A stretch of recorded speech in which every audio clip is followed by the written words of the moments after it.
앞에 이 사진 보면은 제가 이렇게 사진에 글도 한번 넣어봤어요. 괜찮죠, 사진? 네. 극복할 문제만 있는 거지 주저앉을 이유는 없다. 포기하지 말자. 절대 포기하지 않으면 반드시 극복하게 된다. 아, 이 내가 썼는데 명언인 것 같아요.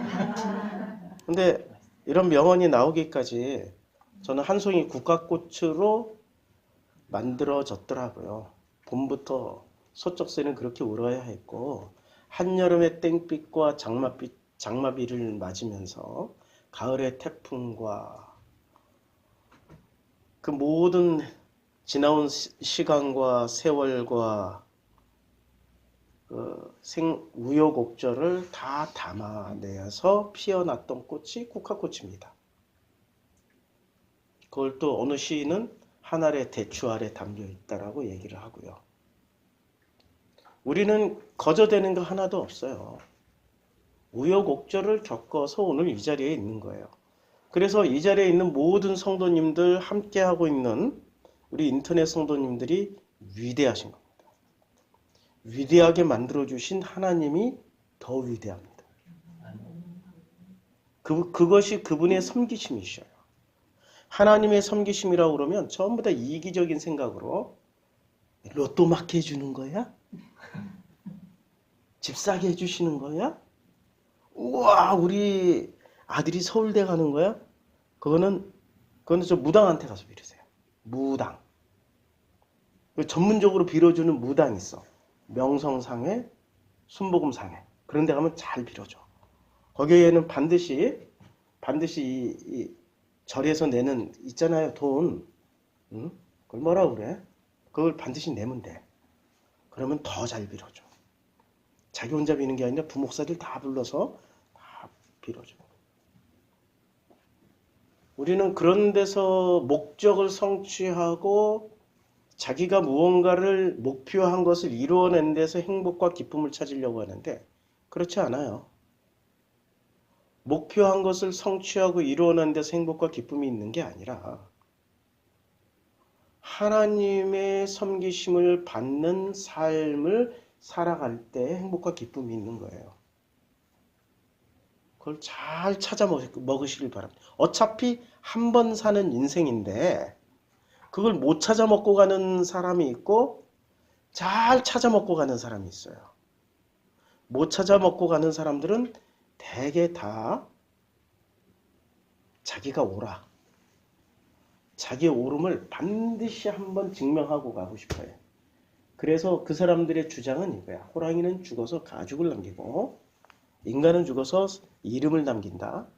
내가 살아있는 동안에 이 이름을 남기기 위해서 자기가 목적으로 한 거 이루어내고 성취해내는 걸 최고의 목적으로 삼아요. 광야에 있는 사람들이 남자만 60만 명이었어요. 광야에. 남자만 60만 명이 각자의 꿈이 있었겠어요? 아니면 하나님의 꿈대로 살았어요? 각자의 꿈이 있었지만 자기의 꿈을 펼친 사람은 한 명도 없다. 한 명도 없다. 누구의 꿈만 펼치고 왔어요? 광야에 나와서는 하나님의 꿈만 펼치고 왔어. 하나님이 목적으로 하는 이 비전이 하나님의 비전만 성취하다 갔어요. 착각하지 마세요.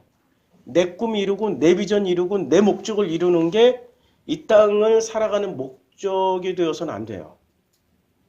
하나님이 주시는 대로 그냥 살면 돼. 주신 대로 우리 인생은 젊어요. 뭘 해요? 아니, 젊은이는 젊은이답게 마음껏 살아. 목적을 이루려고 최선을 다하라고. 근데 나이 한 40, 50, 60쯤 되면은 60쯤 돼서도 꿈을 이루기 위해서 죽기 살기로 그런 사람은 제일 무서운 사람이야. 그 밑에 가족들 다 죽어 있어. 그때는 그냥 누리고 살으라고. 누려. 이루었던, 못 이루었던, 성공했던, 실패했던 그냥 누리면서 살면 돼. 누리라고 그랬더니 어떻게 누려요? 돈도 없는데. 끝없는 우문이 계속 이어져요. 돈이 없는데 어떻게 누려? 돈으로 누리나? 돈으로 누려? 하나님이 뭐라고 그랬어요? 예수께서 무엇을 먹을까? 무엇을 입을까? 무엇을 마실까? 염려하지 말아라고 그랬는데 끊임없이 우리는 무엇을 먹을까, 무엇을 입을까, 무엇을 마실까에 붙잡혀가지고 죽기 살기로 그것만을 향해서 달려가. 결국 일어나는 게 죽을 때 뒤돌아보면 삼시세끼 해결하다 그냥 간 거야. 그냥 우리가 되돌아보면 대부분의 사람들이 삼시세끼. 아이고. 야, 삼시세끼. 요거 해결하다가 그냥 갔어. 발음 잘 하셔야 돼요.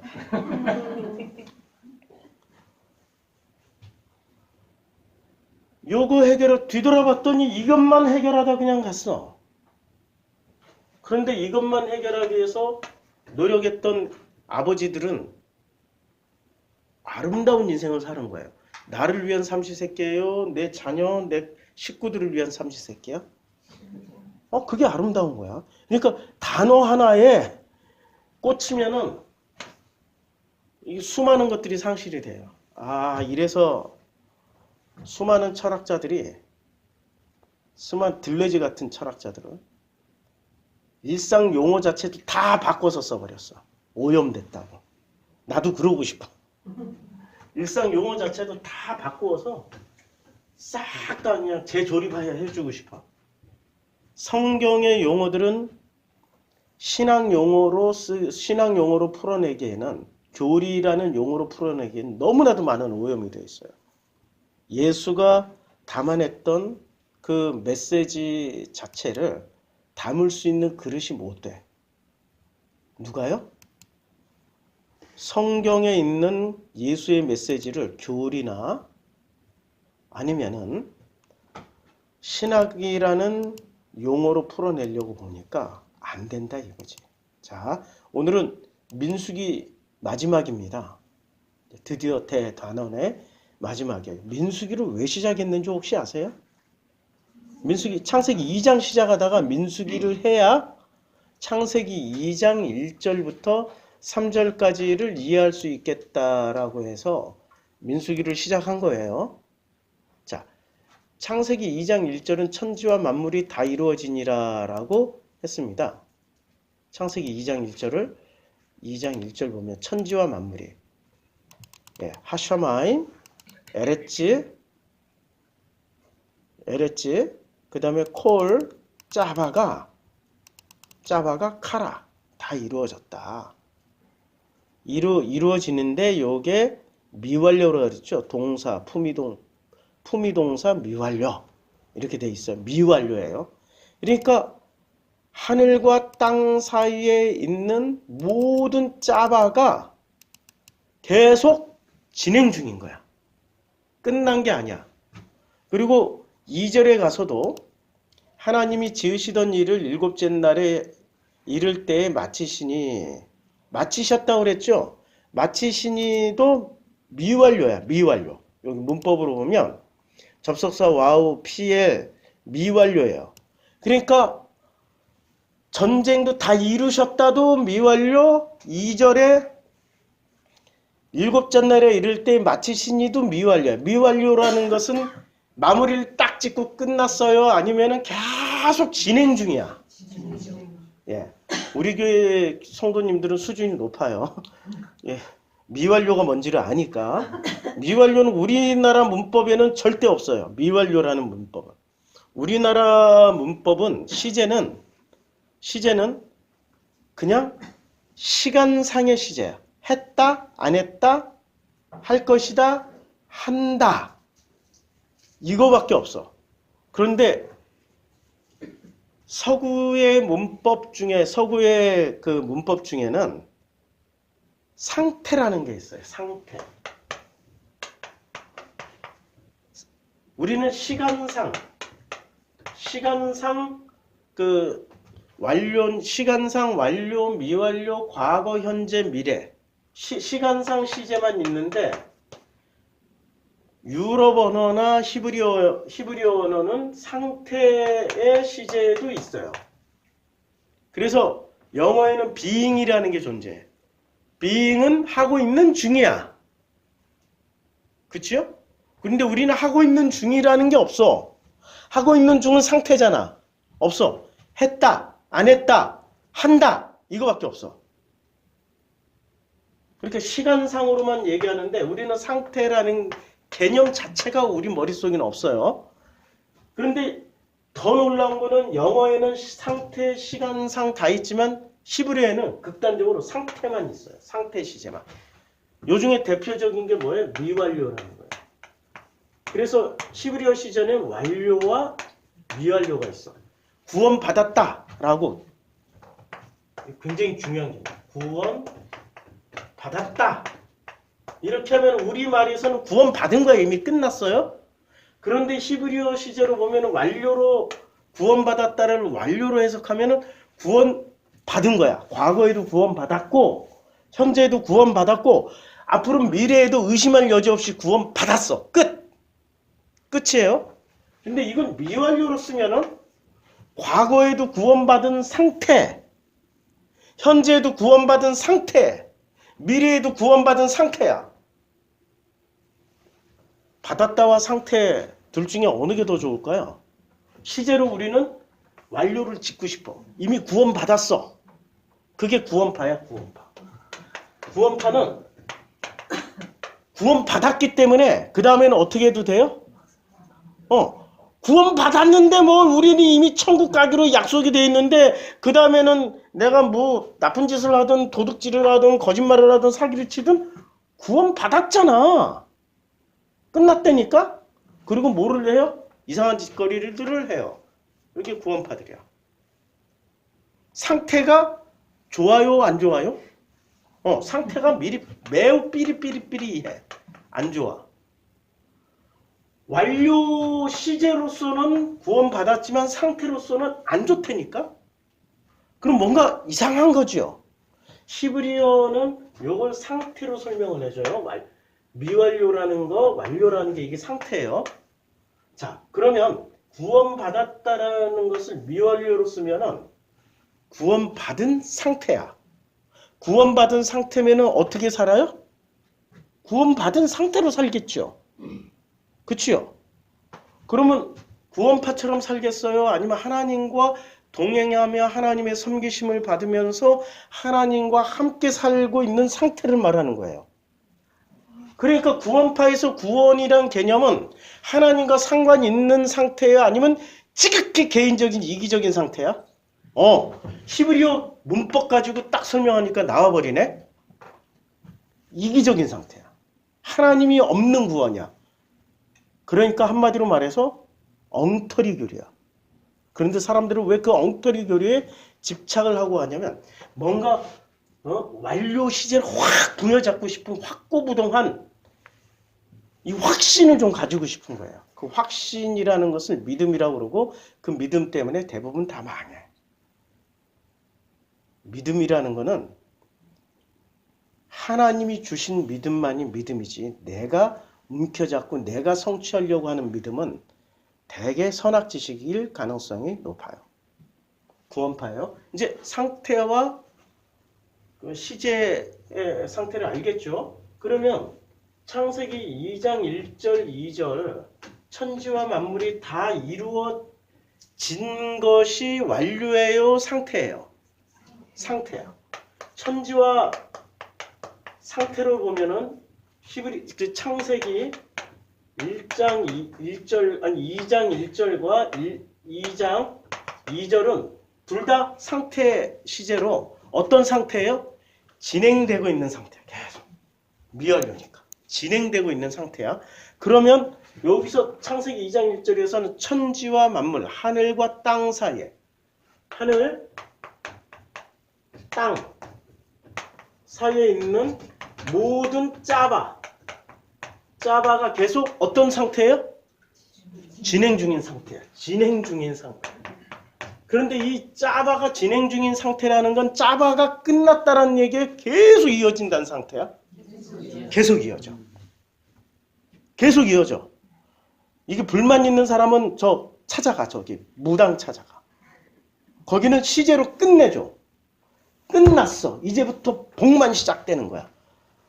그럼 무당들은 그렇게 가르쳐줘. 근데 히브리어 성경은 그렇게 얘기하지 않아요. 상태로. 그 다음에 2장 2절에서는 하나님이 지으시던 일이 일곱째 날에 이를 때 마치시니 지으시던 일이 다음으로 일곱째 날에 안식을 하셨어요. 안식하셨는데 요 안식도 미완료야. 그러니까 하나님이 안식하신 것도 미완료, 그리고 일곱째 날에 마치신 것도 미완료야. 그러니까 안식, 그 다음에 일곱째 날 마치심, 마침, 이것도 지금 현재 뭐라고요? 상태야. 어떤 상태예요? 계속 하나님이 안식을 하시는 상태이고, 안식을 끝낸 게 아니라니까? 안식을 하는 상태이고, 그 다음에 계속 일곱째 날로 마치시는 상태야. 영원히. 아니, 이게 인간의 개념으로 이해를 하면은, 우리는 어떤 상태를 원해요? 어떤 상태? 시제로 빨리 딱 끝내고, 여기 끝! 요 한 걸음 딱 끝났으니까 넘어가면은 이때부터 파라다이스가 시작되고 천국이 시작되고 진짜 안식이 시작되기를 간절히 원해. 아니, 대부분 다 그렇다니까. 우리는 시제 개념으로 생각한다니까. 시제 개념으로. 근데 히브리어는 시제 개념으로 설명 안 하고 시제 자체가 없어. 히브리어는 상태야. 상태이기 때문에 끊임없이 짜바가 있어야 되고 끊임없이 안식과 마침이 계속 내 안에서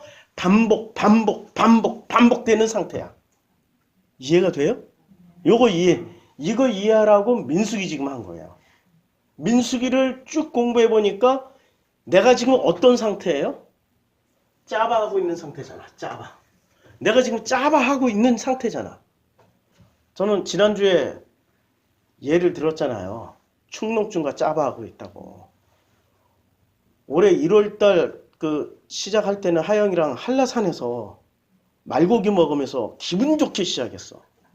눈썹도 나고 눈썹이 막 났어요. 머리카락도 막 숱도 많아지고, 야, 내가 도로 젊어지는 상태로 가나 보다 라고 했더니 연말이 되어서는 축농증으로 인해서 면역력 전체가 저하된 관계로 축농증 생기지, 뭐 눈썹 도로 빠지지, 머리카락 빠지지, 아니 사람 몸이 이상해지는 거야. 그러니까 야, 이거는 뭐하는 상태야 라고 봤더니 짜바하고 있는 상태야. 내가 성도님들하고 짜바하는 게 좋겠어요? 내가 내 몸하고 짜바하는 게 좋겠어? 내가 내 몸하고 짜바해야 되겠지. 작년까지는 성도님들하고 짜바했어. 그 황모시기도 있었고 뭐 짜바를 계속 해왔어. 작년까지는. 근데 올해는 우리 성도님들하고 짜바를 안 하니까 놀랍게 나하고 짜바를. 이 상태는 계속 지속된다고. 그러니까 짜바는 어떤 형태로든지 간에 계속 내가 내 몸하고 짜바하는 게 확실히 낫지. 내 마누라하고 짜바하고 내 이 예쁜 진영이하고 짜바해봐요. 그것만큼 또 괴로운 일이 어디 있어요. 차라리 내가 나하고 짜바하는 게 100번 1000번 낫지. 내가 나하고 짜바하면 얻어지는 게 있을 거 아니야. 짜바는 반드시 얻어져. 반드시 뭔가 하나를 얻어요. 내가 나하고 짜바하면 뭐를 얻을까요? 그래서 책을 한 권 소개합니다. 그 책 제목이 뭐냐면, 책 제목이 있어요. 예. 아내로만 살지 않기로 했다. 아내로만 살지 않기로 했다. 그러니까 이제 결혼을 했어요. 결혼을 했는데, 아니, 자기 인생이 불행한 거야. 왜 불행할까? 왜 불행할까라고 곰곰이 살펴보니까 잘 모르겠어. 그래서 수십 권의 책을 읽고 전문가와 상담하고 만나서 얘기해보고 하면서 깨달은 게 있어요. 심리책을 읽으면서 공통된 주제를 몇 가지 발견을 했는데, 좀 크게 발견했는데, 고통에서 벗어나 자유로워지기 위해서는 빨간 글씨, 자기 이해와 자기 객관화, 마음 챙김이 필요하다는 것이었다. 이건 누가 얘기한 거예요? 예수님이 얘기했잖아. 예수님이 얘기한 거예요. 요새 철학, 심리도 철학에서 갈라져 나오는 학문이에요. 근데 이 심리학자들이 과학자들이나 신학자들이나 어떤 학문에 있는 영역의 학자들보다도 가장 빠르게 예수님이 하셨던 얘기에 근접하고 있는 학자들이 심리학자들이죠. 상담, 심리. 제일 필요한 게 뭐라고요? 자기 이해, 자기 객관화. 저는 이 책을 나중에 발견했어요, 지금. 나중에. 내가 다 쓰고 있었던 얘기 아니야. 자기 이해, 자기 객관화, 마음을 챙긴다. 이게 꼭 필요해요. 자, 이게 무슨 얘기냐면 내가 나를 이해하고 내가 나를 알아가는 그 과정이 마음을 챙기는 과정이고 내가 이 모든 짜바는 계속 진행 중이에요. 근데 그 짜바가 큰 틀에서 계속 진행 중이지만 작은 틀에선 자기가 마무리를 요거 하나 짓고 나니까 또 다른 짜바 나오고 요거 마무리 지으니까 또 다른 짜바 나오고 계속 그럴 거 아니야. 마무리는 누가 지어야 돼? 내가 짓는데 어떤 식으로 자기 이해와 자기 객관화와 마음을 챙기기 시작하면은 작은 짜바들을 계속 건너가게 돼. 건너가. 계속 건너가게 되면은 나는 그 짜바에서 승리를 하게 돼요. 그 기쁨과 행복이 있다고. 적을 무찌르는 게 아니라 내가 나를 이해하는 만큼 내가 나를 객관화하는 만큼 마음을 챙기기 때문에 행복해지고 기뻐져요. 말이 그렇다는 거야. 체험해봐야 아는 거지. 체험해보지 않은 사람은 아무리 설명해줘도 몰라. 5살짜리 애한테 사랑해야지.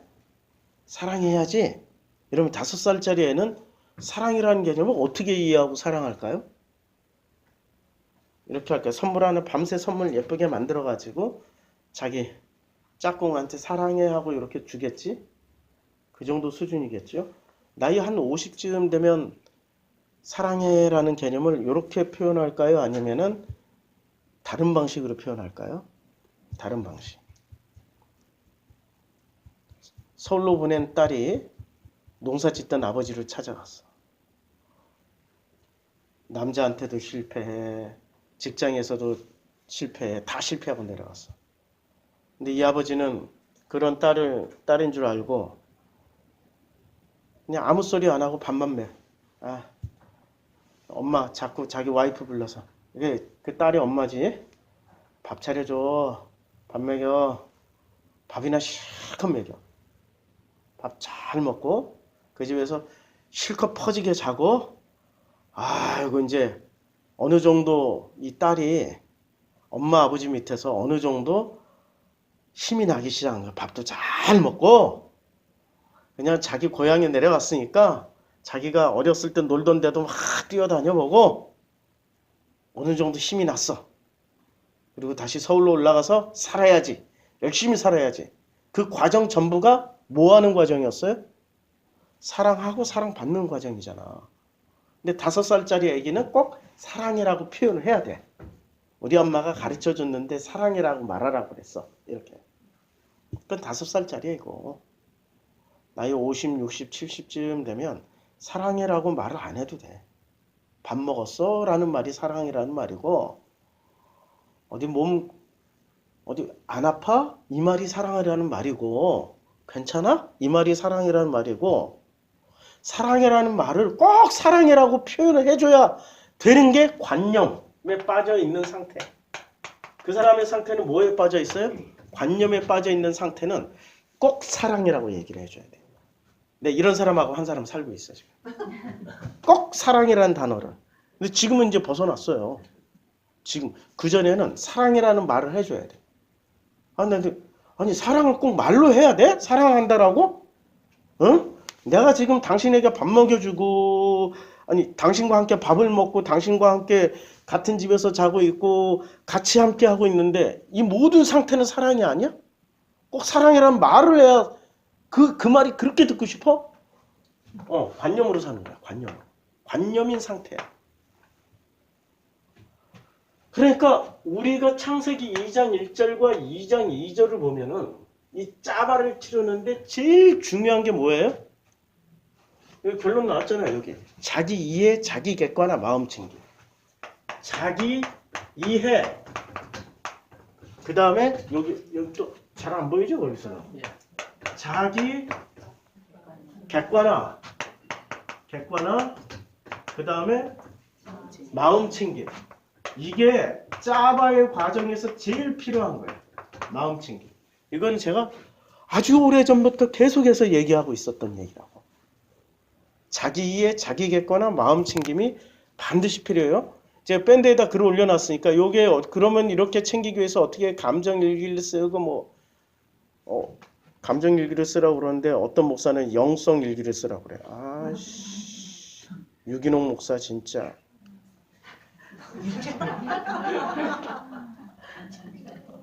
심리학자보다도 못해. 마음을 들여다봐야지. 영이라는 게 존재하기나 하나? 존재하지도 않는 영을 자꾸 플라톤에다가 담으니까 플라톤으로 성경을 해석하니까 엉터리를 해석하게 돼요. 이건 내려놓고 이제 오늘 안식도 미완료, 마치시는 것도 마치신이라도 이것도 미완료예요. 미완료라는 것은 한마디로 어떤 상태예요? 계속 진행 중인 상태예요. 안식도 진행 중이야. 그러니까 안식이 완료되면은 안식이 끝난 거야. 맞잖아요. 근데 이게 미완료니까 어떻게 돼요? 이 상태가 계속 안식이라는 거야. 짜바는 상태, 계속해서 일곱째 날을 마치는 상태. 일곱째 날을 그러면 우리는 한 번만 경험하나? 첫째 날부터 일곱째 날을 한 번만 경험해요? 우리가 살아가는 내내 첫째 날, 둘째 날, 셋째 날, 넷째 날, 다섯째 날, 여섯째 날, 일곱째 날을 계속 반복하면서 산다고. 많이 깨달은 사람은 첫째 날부터 일곱째 날을 크게 반복하고 이제 마음이 뭐지? 이제 자기 이해, 이제 자기 객관화, 이제 마음 챙김이 시작된 사람은 조그맣게 시작해. 첫째 날, 일곱째 날, 첫째 날, 일곱째 날 뭐가 빼앗았어. 첫째, 둘째, 셋째, 넷째, 다섯째, 여섯째, 일곱째 날을 짧은 시간 조그맣게 경험하게 된다고. 그런데 어느 순간 이 짜바라는 상태를 많이 체험하고 짜바라는 것 자체에 대해서 담대해지고 누릴 줄 아는 사람들은 엄청 큰 첫째 날, 일곱째 날을 계속해서 반복 짜바를 하게 돼 있어요. 그런 상태를 살아간다고. 그런 상태. 그 상태가 창세기 2장 1절과 2장 2절이에요.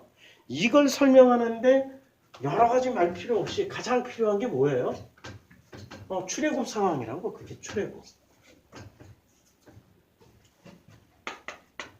출애굽 상황인데 이 출애굽 상황에 출애굽에 관련된 책이 몇 가지나 되는 줄 아세요? 출애굽을 정리해 놓은 책에. 일단 1번 출애굽기. 맞죠? 출애굽기. 2번 민수기. 3번 레위기. 4번 신명기. 4번이나 돼요. 창세기는 한 권인데 출애굽을 설명하는 책은 몇 권? 4권. 그럼 창세기가 중요해? 출애굽기가 중요해? 이게 훨씬 중요하다니까. 이게 4권이나 쓰여졌으니까 출애굽기가 훨씬 중요해. 출애굽을 알아야 뭐를 안다? 창세기를 안다. 근데 목사들은 이렇게 공부 안 해. 목사들은 배운 교리대로 신학대로만 창세기 안에 출애굽기 들어가 있는 거 아니야. 창세기는 언제 쓰여졌어요? 출애굽 여정에 쓰여졌잖아. 출애굽 여정 가운데 쓰여진 게 창세기라고. 출애굽 안에 창세기 들어가 있다. 맞죠? 그러니까 출애굽이라는 여정을 우리가 이해를 해야만이 모든 걸 이해할 수 있는데 그 중에 그래서 예수께서 마귀하고 40일을 굶주리신 후에 싸울 때도 그리고 사람들을 죽은 자를 살리고 병든 자를 살리고 사람들을 가르칠 때도 산상수훈을 하실 때도 창세기에서 주로 인용하셨어요. 이 출애굽 여정에 있었던 출애굽, 민수기, 레위기, 신명기에서 주로 인용하셨어요. 여기서 주로 인용하셨어요. 예수님의 말씀은 거의 여기서 다 인용하셨어. 나머지 이게 한 80% 내고 20%는 다른 성경에서 인용을 하셨어요. 그러니까 예수에게도 정말 중요했던 성경은 민수기, 출애굽기, 레위기, 민수기, 신명기예요. 제가 순서를 바꿨네. 출애굽기, 레위기, 민수기, 신명기야. 이게 굉장히 중요해. 근데 이거를 이해를 해야만이 뭐를 이해한다? 창세기를 이해한다. 창세기를 이해할 수 있어요. 자, 이제 3절. 하나님이 일곱째 날에 복주사 거룩하게 하셨으니 이는 하나님이 그 창조하시며 만드시던 모든 일을 마치시고 이날에 안식하셨음이라 라고 했는데, 요게 똑같이 일을 마치시고 이날에 안식하셨음이라 했는데 3절에서는 어떻게 말씀을 하고 있냐면은 그 모든 일을 마치시고 안식하셨습니다 라고 했죠? 그쵸? 요때 안식하셨습니다 라고 할 때 이게 4절로 넘어갔고 다시 3절로 안식하셨습니다 라고 얘기할 때 보세요. 동상 칼 완료 남성 3인칭 단수예요. 3절에서는 뭐라고 썼어요? 완료로 썼어. 똑같은 단어인데 완료로 써버렸어요. 1절, 2절은 미완료인데 3절에서는 완료로 썼어. 완료는 어떻게 돼요? 끝난 상태야. 다 완성한 상태야. 끝. 그러니까 이것을 어떻게 이해를 해야 되냐면 천지와 만물 다시 그림 그려가면서 어려우니까 그림 그려가면서 이해를 시켜드릴게요. 굉장히 중요한 내용이야. 이제까지 창세기 강해나 그 어떤 설교에도 누구도 하지 않은 얘기를 할게요. 2장 거꾸로 썼네. 다시 2장 1절과 2절은 시제가 전부 다 미완료예요. 미완료라는 것은 어떤 상태예요? 진행 상태야. 지금 진행 상태. 근데 이 진행 상태 자체가 전쟁이 계속 진행되는 상태, 일곱째 날에 안식하시는 상태. 그러니까 이 일곱째 날에 마치시는 상태도 미완료, 일곱째 날에 안식하는 상태도 미완료예요. 똑같이 일곱째 날에도 그날에 모든 일을 마치시는 상태, 3절에도 안식하셨습니다. 요 상태. 요 상태는 3절에 가서는 완료로, 3절은 완료로 했어요. 완료. 그러면 이 완료는 지금 뭐를 품고 있다는 얘기야? 1절과 2절의 미완료를 품고 있는 상태야. 그러니까 이런 거지. 1절과 2절을 3절이 이렇게 품고 있는 거야. 진행 상태인데 미완료인데 하나님은 3절에서 어떻게 품고 있어요? 완료로. 이미 당신 안에서 어떻게 했다고? 완료시켰어. 그러니까 걱정하지 말고 마음껏 살다 오라고. 이거 이해하면은 할렐루야. 그럼 나는 어떤 상태에 들어가 있는 거예요? 내가 지금 짜발을 치르고 또 첫째 날부터 일곱째 날 또 살아야 돼. 첫째 날부터 일곱째 날 또 살아야 돼. 눈 떠보니까 첫째 날부터 일곱째 날 2022년도 첫째 날부터 일곱째 날까지 살았는데 2023년도 첫째 날부터 일곱째 날 또 살아야 돼. 그만 끝나고 싶어. 뭐 이런 사람들 있잖아요. 걱정하지 말라니까. 3절에서 하나님이 어떻게 하셨어요? 그 과정, 나라는 인간의 인생 전체를 어떻게 하셨다고? 품어서 완료시켰다고. 할렐루야라니까. 이거는 1장 2절하고 똑같아. 1장 2절에 땅이 혼돈하고 공허하며 흑암이 깊음 위에 있고 하나님의 영은 수면 위에 운행하신. 영이 어떻게 해요? 수면 위에 운행하셨다고 했죠. 운행이 아니라 뭐라고요? 라하프, 덮어버렸어.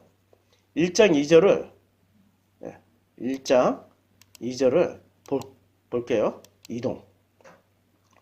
수면에 운행하시느니라. 이게 라하프예요. 라하프가 날개치다.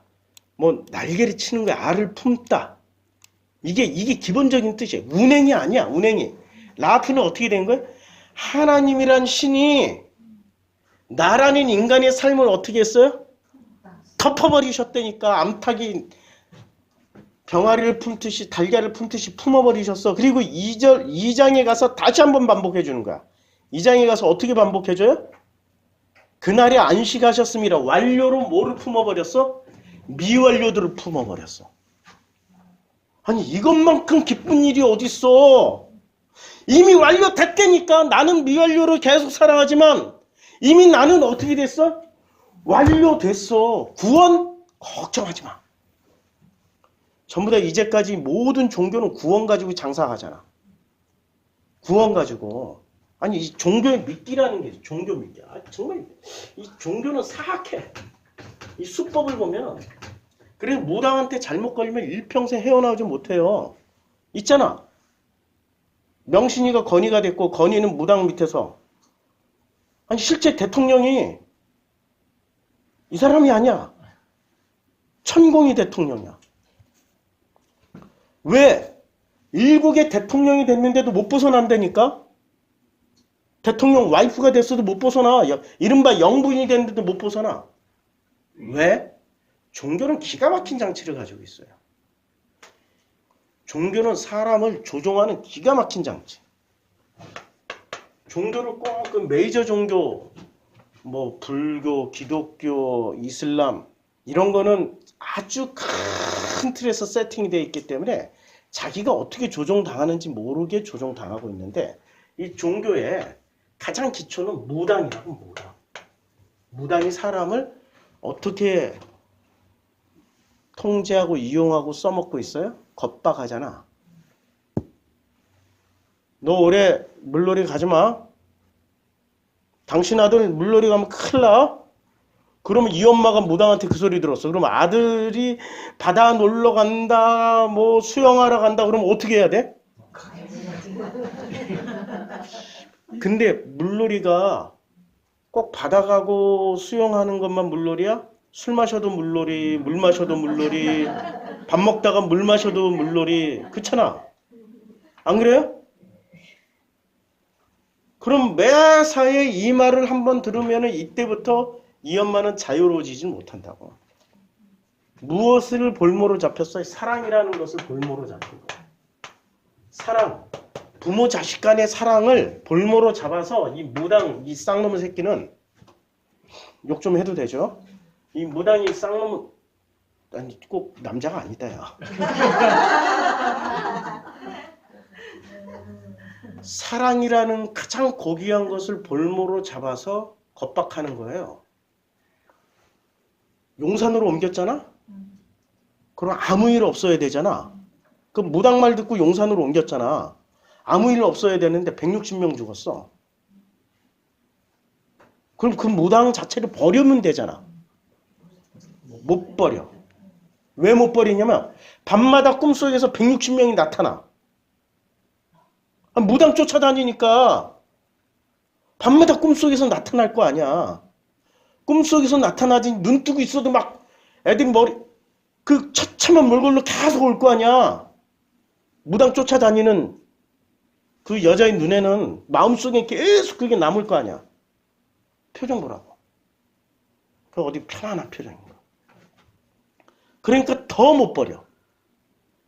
아니 용산에 오면은 모든 게 평안해져야 되는데 용산에 오는 순간 참사가 일어났잖아요. 버려요? 버릴 수 있어요? 못 버려. 종교는 기본적으로 무당이 기본이고 무당을 확대해서 만들어 놓은 게 사제들.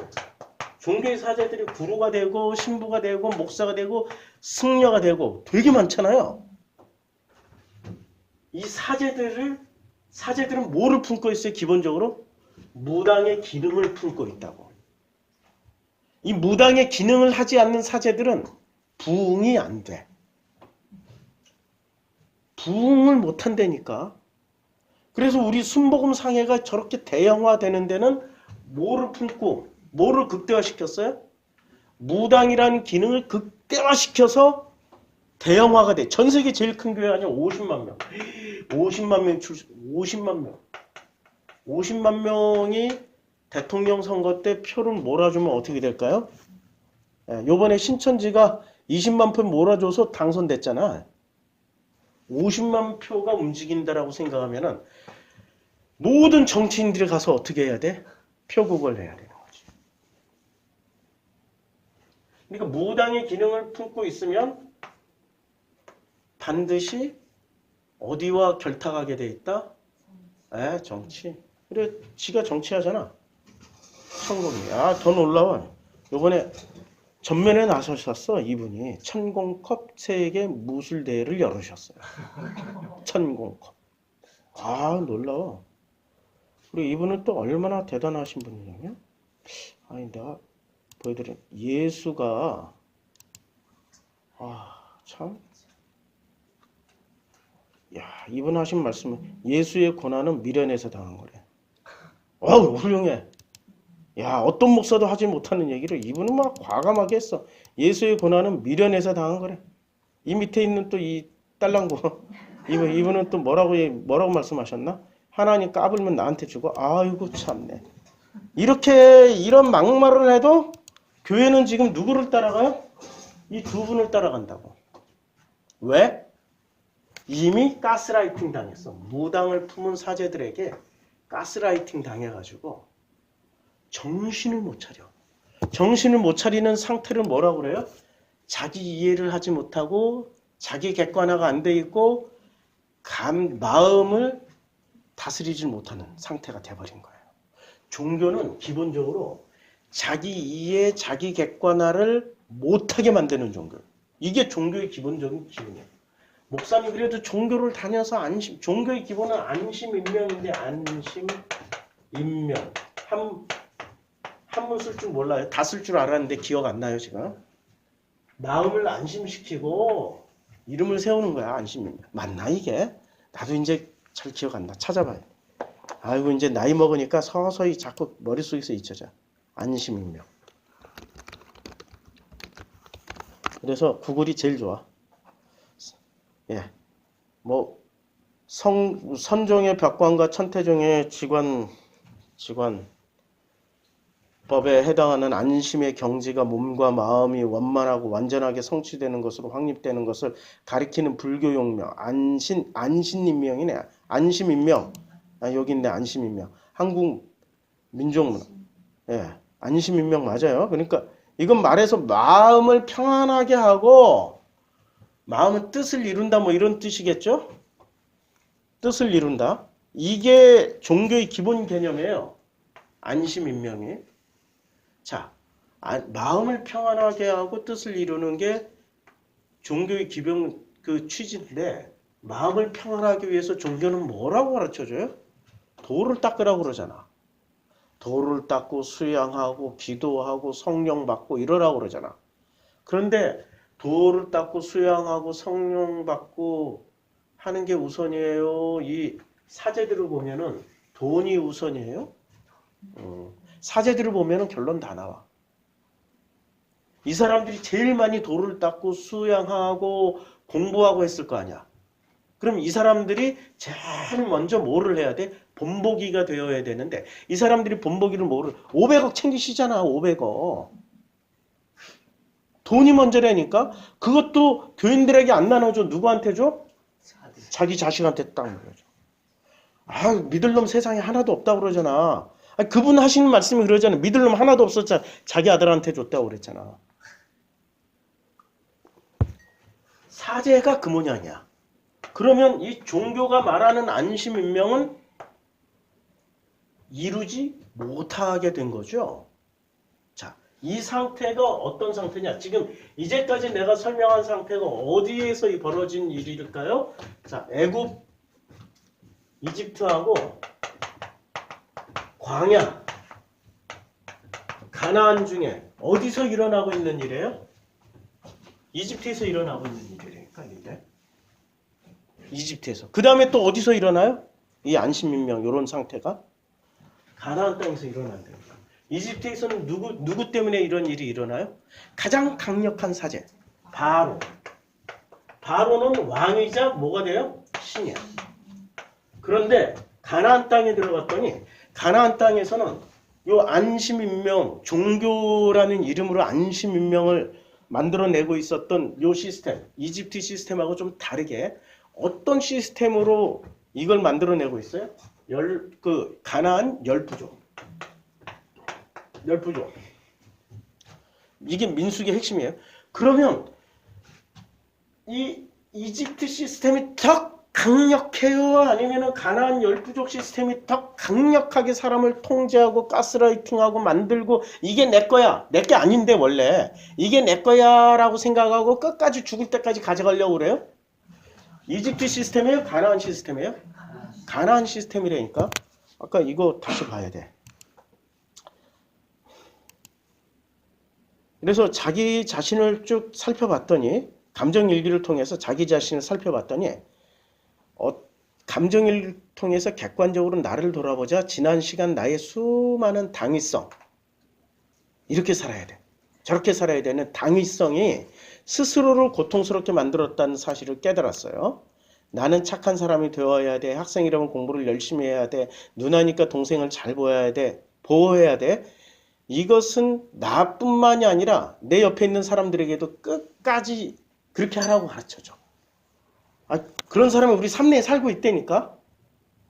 그거 깨는데 와 진짜 센 사람일수록 내 옆에다 붙여놔. 진짜 센 사람 마누라로 붙여놓고. 왜냐면 가족은 헤어지기가 힘들잖아. 그러니까 제일 센 사람은 내 가족으로 붙여놔. 우리 진영이가 지금 어릴 때 저렇게 재롱을 많이 부릴지라도 커서는 어떻게 바뀔지 몰라. 얼마나 센 것을 붙여놨는지. 내 옆에 붙여놓으면 되니까. 그래서 진영이 앞에서는 안 싸워. 내가 죽어. 진영이가 센 게 아니라 누가 센 거야? 내가 센 거니까. 역으로 내가 센 놈이니까 센 거 붙여놓은 거 아니야. 내가 약하면 약한 거 붙여놓은 거 아니야. 그렇죠? 내 인생이 왜 이렇게 힘들어요 하나님. 내 인생이 이렇게 빡쳐. 네가 센 거야. 네가. 딴 사람이 센 게 아니라 네가 센 거야. 그래.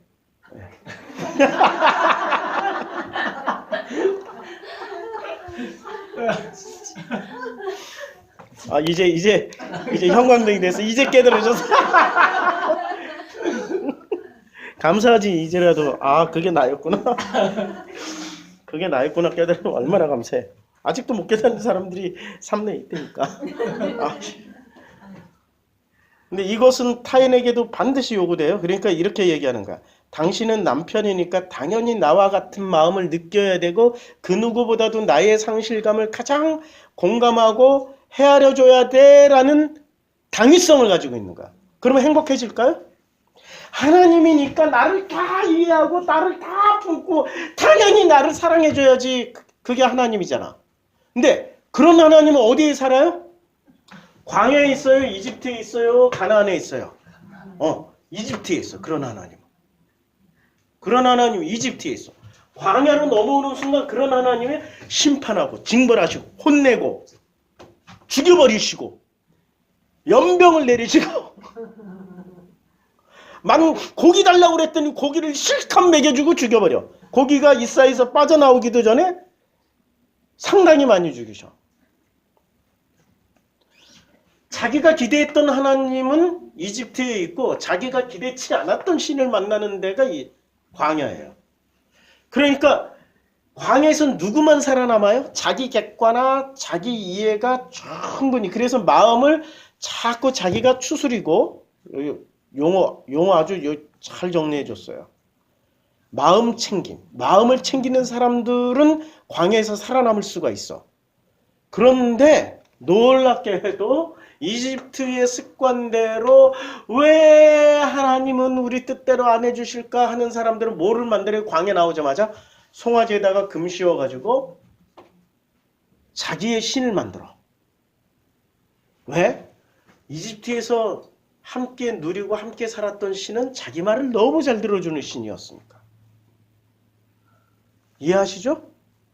심지어는 자연강장제를 끊임없이 먹여줬어. 마늘, 부추, 파 뭐 이런 거.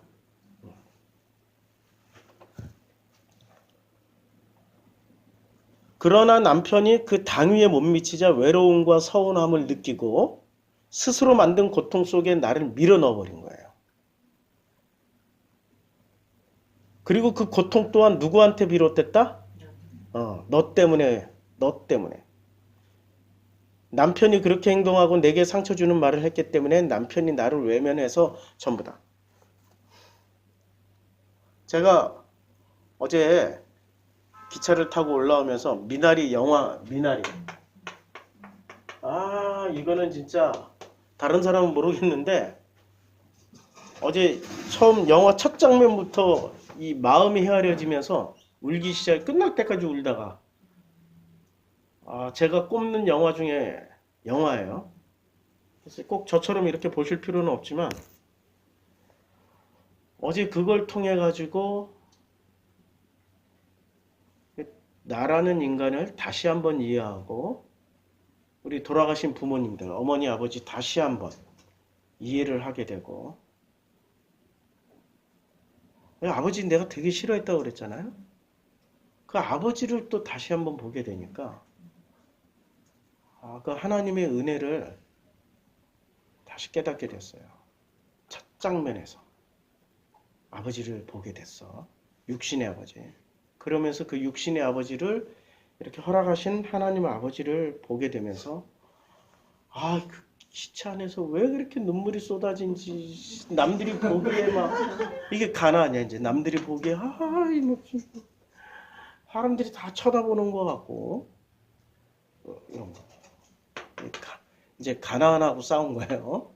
상태는 광야인데 가나안하고 싸우는 거야. 자, 제가 정확하게 10년 전까지는 이렇게 살았어요. 내 책임이 하나도 없어. 전부 누구 책임이야. 불과 몇 년 전에도 아유 우리 떠나간 사람들 책임이야. 뭐 우리 교회에서도 뭐 이래서 책임 저래서 책임. 나를 들여다보니까 내가 이렇게 살고 있었더라고.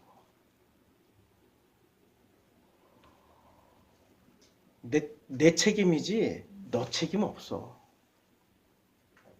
내 책임이지 너 책임은 없다고. 다 내 책임이야. 왜냐하면 내가 나를 이해하지 못했고 내가 나를 객관적으로 볼 수가 없으니까 내가 내 마음을 챙기지 못하니까 자꾸 너한테서 받으려고 그런 거지. 자꾸 너한테서.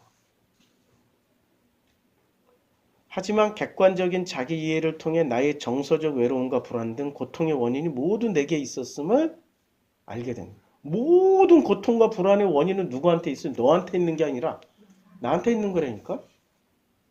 나한테 있는 거야. 근데 이것 또한 굉장히 조심스러워요. 굉장히 조심스러워. 공감 능력 없는 사람은 자기에게 있다라고 알아차리는 것이 진심일까요? 공감 능력 없는 사람은 이것 또한 핑계거릴까? 머리가 좋으니까 공감 능력 없는 사람 중에 머리 좋은 사람은 이것 또한 이용해 먹어요. 그래서 아니 이 사람들이 왜 이렇게 법을 가지고 사람들을 거반 죽여놓나? 아니 대통령 되기 전에 한 말이 있어. 검사가 한번 법을 휘둘러서 사람을 잡기 시작하면은 그 사람은 살아 있어도 폐인이나 다름없다고. 그 지경이 된다고.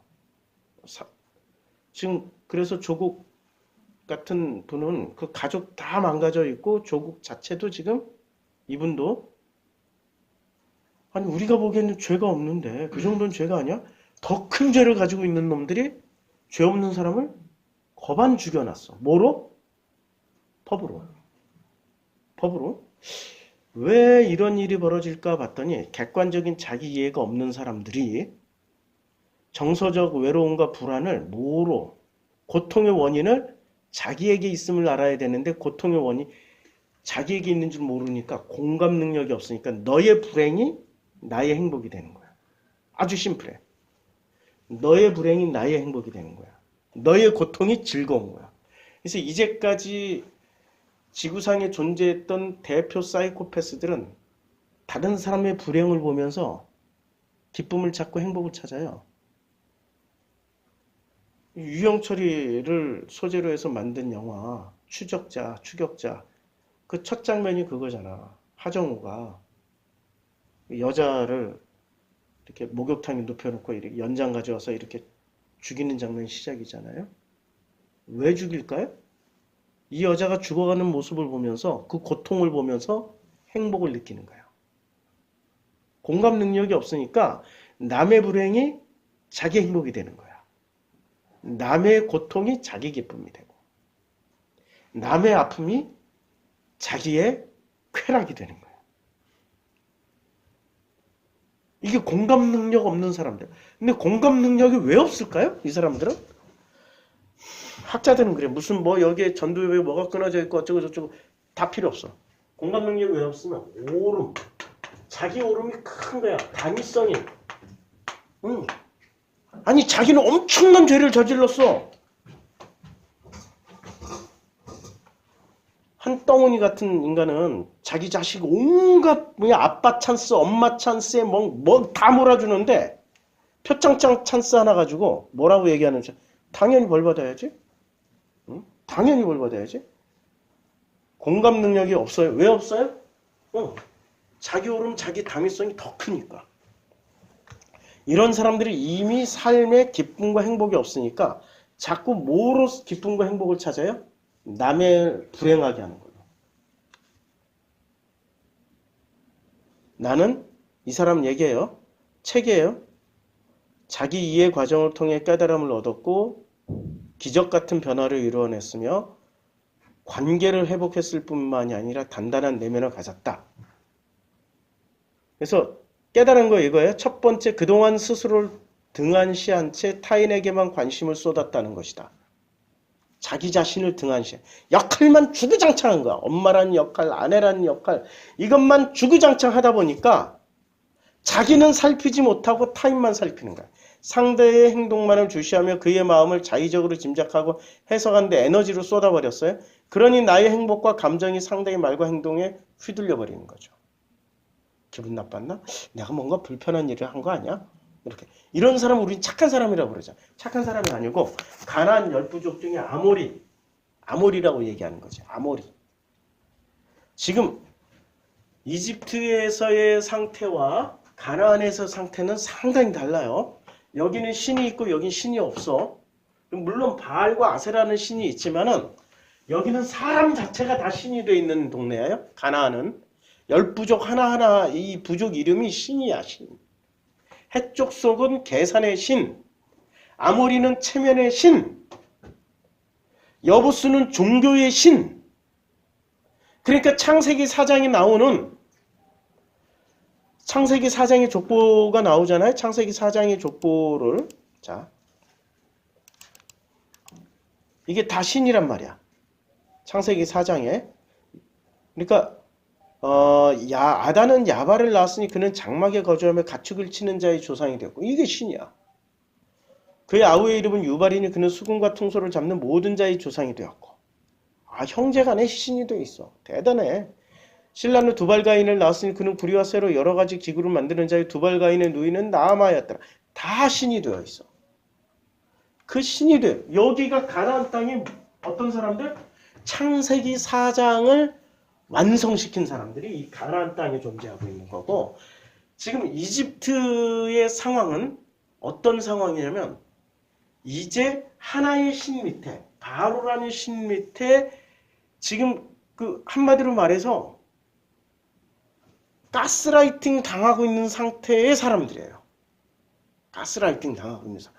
여기가 더 세, 여기가 더 세. 여기는 가스라이팅만 벗어나면 돼. 근데 여기는 각자가 다 신이 되어 있는 상태로 들어가는 거야. 여기는 신 한 마리하고 싸우는데 여기는 신, 그리고 신이 보여요? 안 보여. 부족 전체가 신이니까. 여부수 종족 전체가 종교의 신이고 아모리 전체가 남이 나를 어떻게 생각할까 하는 체면의 신이야. 보여요? 아모리 속에 들어가서 살면은 아모리의 신이 안 보인다니까. 그렇지만 아모리처럼 살아야 돼. 안 살면 어떻게 돼? 손가락질 당하고 멸시당하고 쫓겨나. 그러니까 아모리처럼 자기도 만들어줘야 되고 여부수 땅에 들어가면 여부수처럼 종교심을 가져야 돼. 안 그러면 쫓겨나. 아니면 그 동네 사람들한테 해코지를 당해. 시골에서 살아보니까 시골에는 시골마다 룰이 있어요. 룰. 그 룰 때문에 우리 서울서 살던 사람이 은퇴하고 나면은 저 시골에다가 멋진 나무 통나무집 짓고 내 사랑하는 와이프 고생시켰으니까 거기 가서 밤마다 삼겹살 구워서 대접하고 손님들 불러서 재미나게 살아야지. 그리고 시골 내려가요. 내려가는 순간 누구랑 부닥쳐야 돼? 이 부족신들하고 부닥쳐야 돼. 부족신들하고. 그 마을에 규율과 규칙이 있다니까? 그 규율과 규칙 하나도 안 지키고 자기 멋대로 살면 어떻게 돼요? 길어야 3년이야. 그 후에는 빈집돼. 사람들은 전부 다 형식만 생각하지 그 내용물은 생각 안 한다니까? 내용물이 중요해. 자, 거기 가나안 땅이에요. 그러니까 이 가나안 땅은 창세기 4장 상태예요. 그러면 이집트라는 상태는 자기가 진짜 신을 만나지 못했기 때문에 가짜 신 밑에서 이분이 진짜 신이야 라고 따라가는 가스라이팅 당하는 상태. 이 가스라이팅을 벗어나는 데가 광야인 거죠. 광야.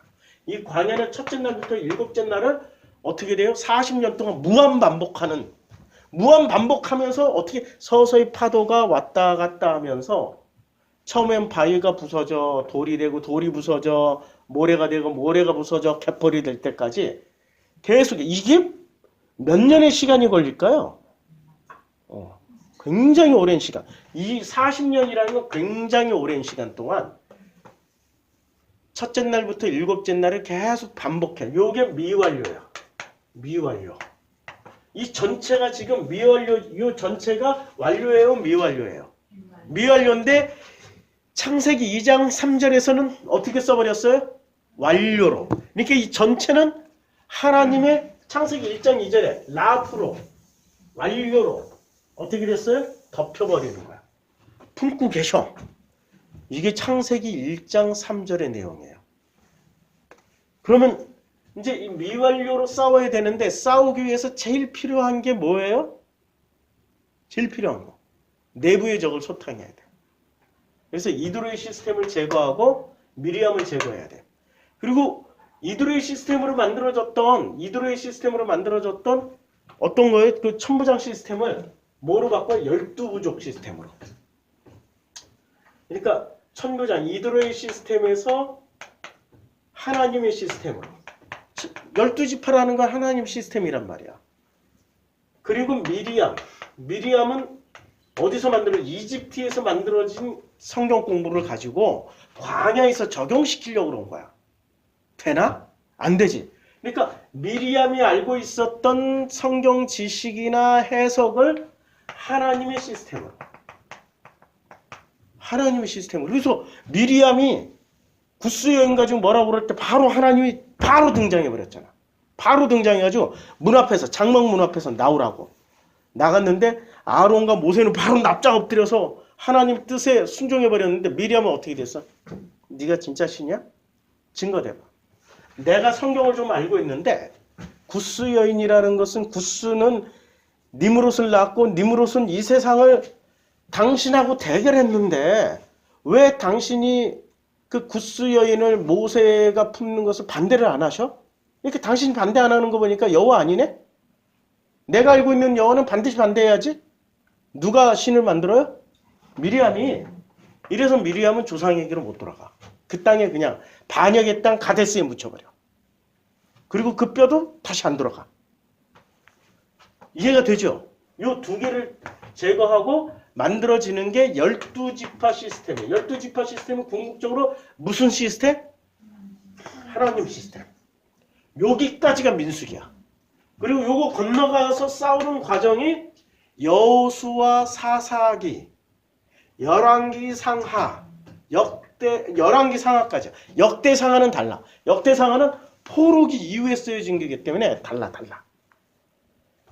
사무엘 가나안 땅에 들어가서 쓰여진 성경이 다시 여호수아, 룻기, 사사기, 사무엘 상하, 열왕기 상하. 여기가 가나안 땅에서 쓰여진 성경이에요. 아니, 가나안 상황을 설명해 준 거야. 그럼 요 상황의 전제는 뭐예요? 창세기 4장. 누구랑 싸우는 거야? 10가지 신들하고 싸우는 거야. 근데 10가지 신은 정체가 보여요? 안 보여. 안 보이니까 끊임없이 이스라엘 백성들이 어떻게 돼요? 속아 넘어가고 있다고. 끊임없이 속아 넘어가면서 그들의 신 바알과 아세라와 아세돗과 몰렉에게 절을 해. 누구를 버리고? 여호와를 버리고. 여호와를 버리고 그들에게 절을 한다고. 왜냐? 정체를 알지 못하는 거야. 여기는 가스라이팅 때문에 정체를 모르고 여기는 스스로 넘어가 버렸어. 그러니 이 안에서 지금 이집트, 광야, 가나안 전체가 완료가 되면은 우리가 행복한 상태로 살까요? 불행한 상태로 살까요? 불행하지. 미완료로 계속해서 싸우면서 가는 거지. 짜발을 치르면서. 계속 짜발을 치르면서. 그렇지만 우리는 무슨 확신을 하나님 주셨어요? 이 전체를 하나님이 품으셨다고, 완료시켜버렸다고. 안식이라는 걸로 완료시켜버렸다니까. 2장으로 다시 가. 여기까지 해야 이게 민수기 완성이 돼요. 하나님이 그 7째 날을 복되게 하사 거룩하게 하셨으니 이거는 미완료 상태예요, 완료 상태예요? 완료야. 1절과 2절은 미완료지만 3절은 다 완료야. 그냥 완료. 거룩하게 하셨으니 이는 하나님이 그 창조하심이 만드시던 모든 일을 어떻게 해요? 마치시고 그날에 안식하셨어. 완료했어. 그러니까 우리는 미완료로 살아가지만 이 미완료의 과정을 전체적으로 하나님이 어떻게 하셨다고요? 완료로 덮으시고 품고 가고 있다고. 할렐루야지. 내가 싸워야 하나님이 싸워요. 하나님 싸워. 하나님 다 하고 계셔. 요것만 알고 가면 돼. 이게 민수기 내용이야. 이게 민수기. 그래서 요 다음에 가나안 땅 들어가서 어떻게 싸우는지 궁금하면은 여호수아, 사사기, 룻기, 사무엘 상하, 열왕기 상하를 공부를 해야 돼. 이게 그만큼 힘들다니까. 창세기 4장에 가인의 후예들이 만들어 놓은 시스템을 정체를 알기도 힘들고 이것들과 싸우기도 힘들다고. 애굽 밑에서 사는 거 오히려 훨씬 쉬워. 깨닫기가 쉽다니까. 여기는 폭정과 압제가 내려오기 때문에 독재자 밑에서 싸우기 때문에 이건 훨씬 더 깨닫기가 쉬워. 이 가스라이팅은 금방 깨져.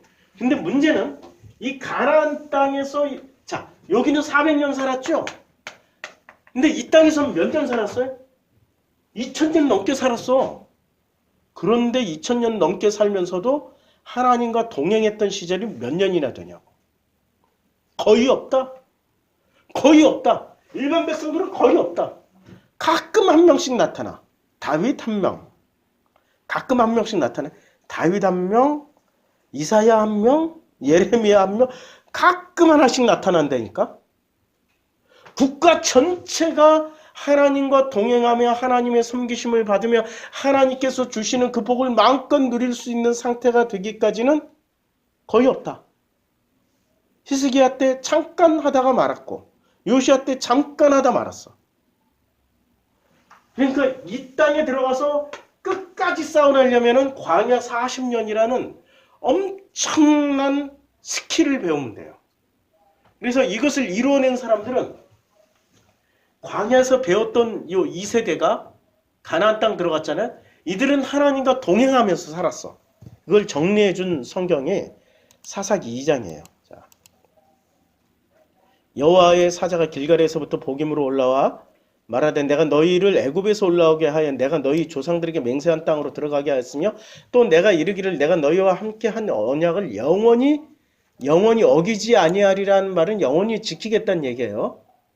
너희는 이 땅의 주민과 언약을 맺지 말. 이 땅의 주민과 왜 언약을 맺지 말아야 돼? 가나안 10부족이 결국에는 창세기 4장의 가인 족속의 후예들이니까. 그들의 제단들을 헐라하였거늘 너희가 내 목소리를 듣지 아니하였으니 어찌 그리하였느냐? 그러므로 내가 또 말하기를 내가 그들을 너희 앞에서 쫓아내지 아니하리니. 쫓아내요 안 쫓아내요? 10부족을. 우리는 지금 어디서 살아가? 가나안 10부족 가인의 후예들과 살아가고 있어요. 그들이 너희 옆구리에 가시가 될 것이며 그들의 신들이 너희에게 올무가 되리라. 그러니까 우리가 아무리 노력을 해도 무당파들이 대통령이 되는 나라에서 살고 있는 거야. 참으로 불행한 거예요. 우리 지금 기독교가 그만큼 타락했기 때문에 하나님이 징벌에 내버리는 거야. 여호와의 사자가 이스라엘 모든 자손에게 이 말씀을 이르며 백성이 소리 높여 운지라. 백성이 소리 높여 울었어. 그러므로 그곳을 이름을 복임이라 하고 그들이 거기서 제사를 드렸어요. 그리고 복임은 어떤 자리예요? 소리 높여 울고 하나님의 여호와의 목소리를 듣고 소리 높여 울고 거기서 여호와께 제사를 드렸다고 해서 복임이에요. 전에 여호수아가 백성을 보내매 이스라엘 자손이 각기 그들의 기업으로 땅을 차지했어요. 기업으로 땅을 차지했어요. 그러니까 지금 요단강 건너 가나안 땅 들어가는 사람들은 유산으로 받은 거예요? 기업으로 받은 거예요? 기업. 우리 성도님들 수준이 높아졌어. 이제 기업이 뭔지를 알잖아.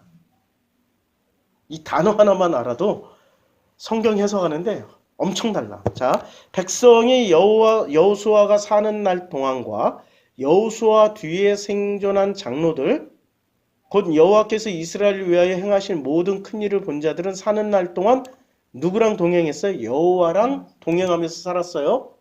여호와를 섬긴 게 아니라 여호와의 섬기심을 받으면서 산 거야. 사실은 여호와의 종 눈의 아들 여호수아가 110세의 죽음에 무리가 그의 기업의 경내 에브라임 산지 가스 산 북쪽 딥낫 헤레스에 장사했어요. 가나안 땅에 묻혔어. 가나안 땅에 묻혔어. 그러니까 여호수아는 이렇게 기업으로 받은 땅에 묻혔기 때문에 구원 받은 거야. 근데 유산으로 받은 땅에 묻히면 구원 못 받는 거야.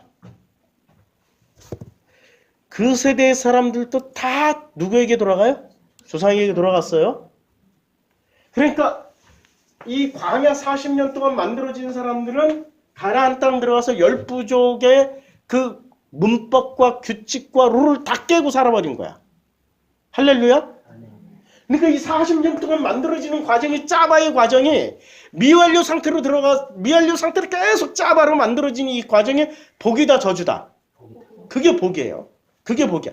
그래야 가나안 땅 들어가도 이들과 섞이지 않고 하나님의 형상으로 받은 그 행복과 기쁨과 사랑을 마음껏 누리면서 살게 된 거예요. 누구의 섬기심을 받으면서? 하나님의 섬기심을 받으면서.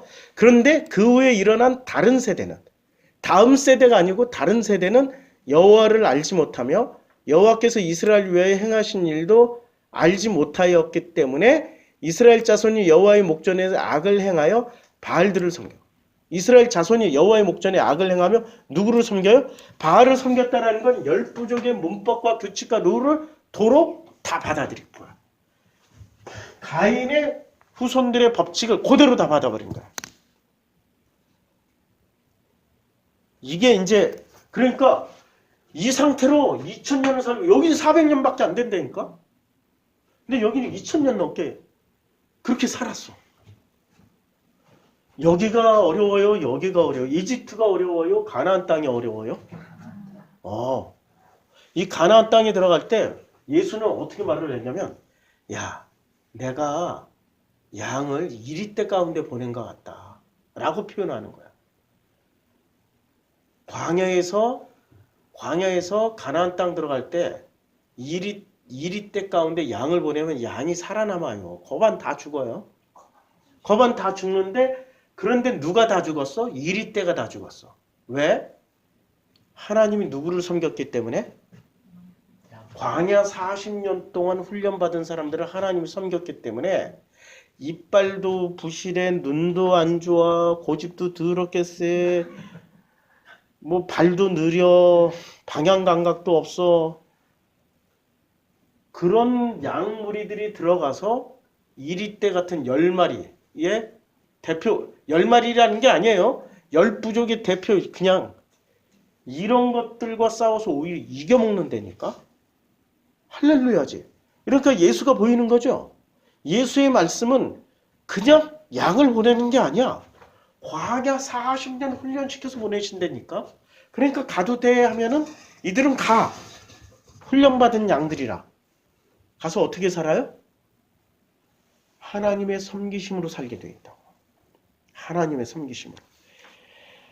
야, 이거 다 하느라고 오늘도 또 해야죠. 그래도 요셉의 자손 중 므낫세의 손자 마길, 그리고 모세와 이스라엘 자손의 수령된 지휘관들, 그러니까 길르앗 자손 종족들의 수령들이 나 모세와 이스라엘 자손의 수령된 요때는 이제 이들의 시스템이에요? 아니면은 12지파의 시스템이에요?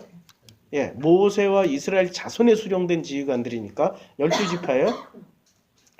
그래서 이스라엘 제비 뽑아 기업의 땅을 주게 하셨어요. 근데 거기에 형제 슬로보앗의 기업을 그들의 땅에 주게 하셨고 슬로보앗 딸들에게. 그리고 그 딸들은 다른 지파의 남자들의 아내가 되지 않고 자기 지파의 남자들과 결혼을 했기 때문에 그 땅을 기업으로 받게 됐어요. 기업의 우리 조상. 근데 다른 지파의 남자들과 결혼하면 그 땅은 다른 지파로 넘어가니까 다른 지파의 기업이 되는 거야. 그래서 모세가 여호와의 말씀으로 이스라엘 자손에게 명령하여 요셉 자손의 지파의 말이 옳기 때문에 슬로보앗들의 딸들에 대한 여호와의 명령이 이러하니라. 슬로보앗 딸들은 마음대로 시집가려니와 오직 그 조상 지파의 종족에게만 시집간다. 이게 무슨 뜻일까? 하나님의 아들은 누구하고 하나님의 자녀들은 누구하고만 결혼해야 돼? 다른 집하고 결혼하면 안 되고 누구하고만 결혼해야 돼?